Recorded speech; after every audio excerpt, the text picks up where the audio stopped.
ముస్లిం మైనార్టీల హక్కులను కాలరాసే సీఏఏ చట్టాన్ని సమర్థిస్తూ టీడీపీ అధినేత చంద్రబాబు నాయుడు మాట్లాడటం పట్ల ముస్లిం రైట్స్ ప్రొటెక్షన్ ఫోరం వ్యవస్థాపక అధ్యక్షులు డాక్టర్ షేక్ మహబూబ్ బాషా మండిపడ్డారు.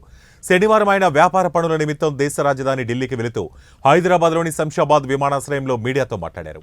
ఈ సందర్భంగా డాక్టర్ షేక్ మహబూబ్ బాషా మాట్లాడుతూ గతంలో సీఏఏ చట్టం ఒక హాస్యాస్పదమని కొట్టిపారేసిన చంద్రబాబు నాయుడు నేడు ఎన్డీఏ కూటమితో చేరిన వెంటనే తన అభిప్రాయాన్ని మార్చుకోవటం సబబు కాదన్నారు.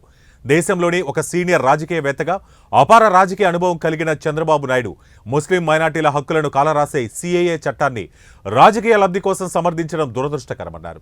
ముస్లింలకు 4% రిజర్వేషన్లు ఏ విధంగా అమలు చేస్తారో చెప్పాలని ఆయన చంద్రబాబు నాయుడిని ప్రశ్నించారు. స్వదేశంలో ఉంటూనే ముస్లిం మైనార్టీలు పరాయి దేశస్తులుగా బతకాల్సి వచ్చే పరిస్థితులు కల్పిస్తున్న రాజకీయ పార్టీలను ముస్లిం మైనార్టీలు ఆదరించారని ఆయన తెలిపారు. ముస్లిం మైనార్టీల వక్ఫ్ బోర్డు ఆస్తుల పరిరక్షణకు 4% రిజర్వేషన్ అమలు తదితర హక్కులను పరిరక్షిస్తామని చంద్రబాబు నాయుడు అధికారికంగా ప్రకటించాలని ఆయన డిమాండ్ చేశారు. లేదంటే రాబో ఎన్నికల్లో ముస్లిం మైనార్టీలు తగిన గుణపాఠం చెబుతారని హెచ్చరించారు. అనాదిగా అభివృద్ధికి దూరంగా పేదరికంలో మగ్గుతున్న ముస్లిం మైనార్టీల హక్కుల పరిరక్షణ కోసం తాము గళం విప్పుతూనే ఉంటామని డాక్టర్ షేక్ మహబూబ్ బాషా వెల్లడించారు. సీఏఏ చట్టం పైన ఈరోజు మన చంద్రబాబు నాయుడు గారు ఒక స్టేట్మెంట్ ఇచ్చారు. అంటే సీఏఏ అనేది నేను మద్దతు ఇస్తున్నాను, ఇది అపోహలు రాజకీయం చేస్తున్నారు అని ఆయన వాయిస్ ఇచ్చారు. ఒకసారి చంద్రబాబు నాయుడు గారికి నేను ప్రశ్నిస్తున్నాను, అసలు మీకు సీఏఏ పైన అవగాహన ఉందా లేదా అనేది నాకు అర్థం కావటం లేదు. రెండోది, చంద్రబాబు నాయుడు గారు ఏమంటున్నారు, నేను సింగపూర్ పోయినా లేకపోతే మీరు ఎవరన్నా అమెరికాకు పోయినా అక్కడ సిటిజన్షిప్ కావాలా, పాస్పోర్ట్ కావాలా అంటే మేము అమెరికా నుంచి ఇక్కడికి రాలేదు, లేదా ఇక్కడ మన ముస్లింలందరూ ఇక్కడికి వచ్చి బ్రతకడానికి ఇప్పుడు రావట్లేదు. దానిపైన కూడా మీరు అవగాహన లేకుండా ఎలా మాట్లాడినారో అర్థం కావట్లేదు. 40 సంవత్సరాల మీ రాజకీయ జీవితంలో అసలు మీరు ఇలాంటి మాటలు ఎందుకు మాట్లాడుతున్నారు? అంటే నిన్నటి దినము జగన్మోహన్ రెడ్డి మద్దతు ఇచ్చాడు కాబట్టి ఆ రోజు మీరు ఎన్డీఏతో ఓట్లు వేయబాకండి, జగన్మోహన్ రెడ్డికి ఓట్లు వేస్తే అది నేరుగా మోడీకి వెళ్ళిపోతుంది, ముస్లింలకు అన్యాయం జరుగుతుందన్నారు.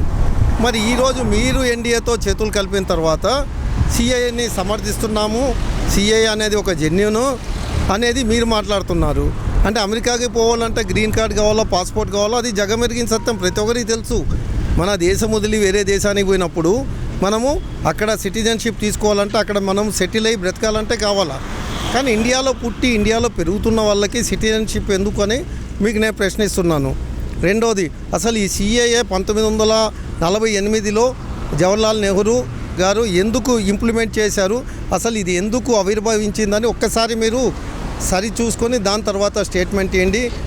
మన పక్క రాష్ట్రాలు తమిళనాడు, కర్ణాటక, తెలంగాణ, వెస్ట్ బెంగాల్, మహారాష్ట్ర, కేరళ వీళ్ళందరూ సీఏఏని వ్యతిరేకిస్తున్నారు. కానీ మీ స్వలాభం కోసము మీరు సమర్థిస్తున్నారా లేకపోతే ముస్లిం ప్రజలు గొంతు తొక్కడానికి సమర్థిస్తున్నారో అర్థం కావట్లేదు. 4% ఇంప్లిమెంటేషన్ పైన సమర్థిస్తామని చెప్పారు. మరి మిగిలినటువన్నీ ఏం ఇంప్లిమెంట్ చేస్తారు మీరు? మా వక్ఫ్ బోర్డ్ ఆస్తుల గురించి మీరు జస్టిఫై చేస్తారా? అదేవిధంగా మనకు ఏదైతే ఇస్లామిక్ బ్యాంకులు ఉన్నాయో వాటి గురించి మీరు నోరు తెరవడం లేదు. మూడోది, మీకు ఏదైతే మీరు చెప్తున్నారో ముస్లింలు వెనకబడినారు, ఆర్థికంగా చాలా దీనస్థితిలో ఉన్నారు, మంచిది, సంతోషం. అంటే ఇప్పటికైనా మీరు తెలుసుకోగలిగారు. కేవలం 3 సీట్లు ఇచ్చారు ముచ్చటగా ముస్లింలకి, ఓకే, దాని గురించి మేము ప్రశ్నించటం లేదు. మీరు సీఏఏని ఎందుకు సమర్థిస్తున్నారు అనేది మేము ప్రశ్నిస్తున్నాము ముస్లింలుగా. ఇది రాజకీయం కాదు, నేను ఏ రాజకీయ నాయకుడిని కాదు, ఒక ముస్లిం నాయకుడిగా మీకు ప్రశ్నిస్తున్నాము. దీనికి మీ సమాధానం మాకు కావాలా?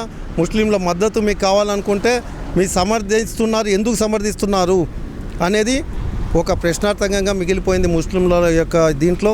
రెండోది, ముస్లింల మనోభావాలని మీరు కించపరిచే విధంగా ఈరోజు మాట్లాడినారు. దాన్ని మీరు సరి చేసుకోవాల్సిందిగా కోరుతున్నాను.